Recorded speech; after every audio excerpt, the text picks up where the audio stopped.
now joined by Jim Garrison from the State of the World Forum. Tell me about the forum.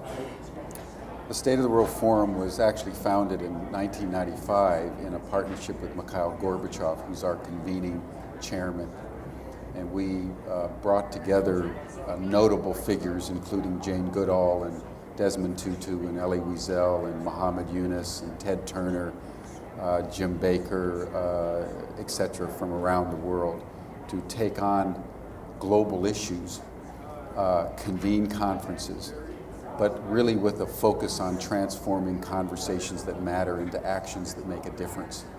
And that's what's led us 15 years on to the issue of global warming, and an issue that we believe is larger and more critical than any other global issue out there. So we've launched a 2020 climate leadership campaign. Tell me about that. That's reducing targets by 2020? Or? Yeah. The central contradiction in the world today is between what our scientists are telling us about global warming and what our governments are actually doing about it.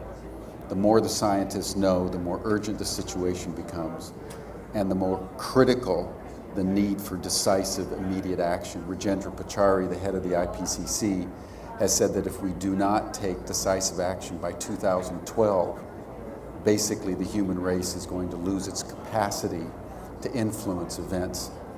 On the other hand, our governments in the Copenhagen process are acting as if they have the next 40 years to solve this problem.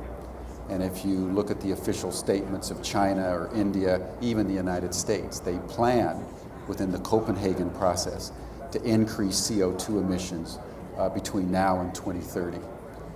MIT has done a report, an analysis of Copenhagen, indicating that if all the governments are 100% successful in reducing carbon emissions by 80% by 2050, that global temperatures are going to rise at least 4 degrees centigrade, and carbon concentrations are going to go up between 600 to 1,000 parts per million, which will be a catastrophe outside of any known human experience.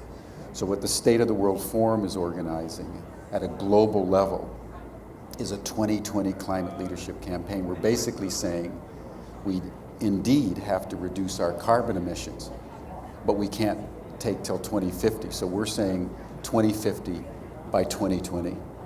And that if we focus using existing technology on reducing our carbon emissions and shifting from fossil fuel to clean technology, alternative energy, and sustainable lifestyles, that in fact we will not only keep our global temperatures under control and our concentrations of carbon around 400 parts per million, but in fact we will generate what we call climate prosperity. This is going to be good for the economy. It's going to create extraordinary number of new jobs, new opportunities, and green talent. Finally, what do you hope to achieve by participating in this summit? Well, we wanted to be here to support Schwarzenegger and the other governors from around the United States, Indonesia, Brazil, and the world, because as I indicated, we believe that's where the leadership has to come. We're here because there's about a half a dozen Brazilian governors, including Aécio Neves, who was the governor that initially supported us in Brazil, who's preparing a candidacy for the presidency of Brazil. Brazil is a very powerful country.